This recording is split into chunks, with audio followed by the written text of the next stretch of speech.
You woke up last night. Maybe 2 a.m. Maybe 3? You lay there staring at the ceiling, completely alert, while the rest of the world slept. And you probably thought something was wrong with you. Nothing was wrong with you. You were just running ancient software. Here is what almost everyone assumes. 8 hours of unbroken sleep is the natural human pattern. It is what your body wants. Waking in the middle of the night is a malfunction, a symptom of stress, or anxiety, or too much coffee. The entire sleep medicine industry is built on this assumption. Millions of people have been prescribed medication for it. The assumption is wrong, and the evidence has been sitting in libraries for centuries. In 2005, historian A. Roger Ekirch at Virginia Tech published a book called At Day's Close, the result of 16 years of research into how humans slept before the industrial era. He examined over 500 historical documents, diaries, court records, medical texts, literature from medieval Europe to the early modern period. What he found was consistent across centuries and cultures. People did not sleep in one block. They slept in two. They called it first sleep and second sleep.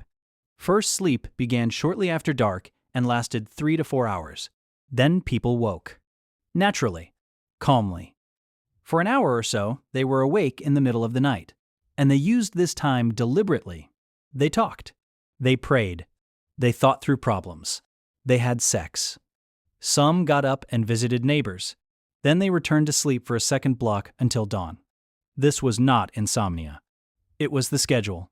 But here's what Ekirch couldn't prove alone, whether this was truly biological or just a historical habit. That's where Thomas Wehr comes in. In 1992, psychiatrist Thomas Wehr at the National Institute of Mental Health ran an experiment. He took a group of healthy adults and removed artificial light from their lives for a month. No electric light after dusk, just darkness, the way every human on Earth lived before 1879. Within 4 weeks, without any instruction, every participant spontaneously shifted to a two-phase sleep pattern. First sleep, a quiet waking period of 1 to 2 hours. Second sleep. The participants reported feeling unusually calm and rested during the waking interval. Their blood tests showed elevated levels of prolactin, the same hormone released during meditation. Their bodies hadn't learned a new behavior. They had remembered an old one. And here is the layer underneath that nobody says out loud. The waking interval between first and second sleep produced prolactin levels that Wehr described as resembling a state of altered consciousness. Not groggy, not anxious. Still. Clear. Present. Humans may have had a built-in daily window of contemplative consciousness that electric light erased in a single century. Every ancient religious tradition that prescribes pre-dawn prayer or meditation, Christianity, Islam, Buddhism, Hinduism, may have been encoding into ritual what biology had already scheduled into the night. We didn't discover meditation. We may have just tried to replace something we lost.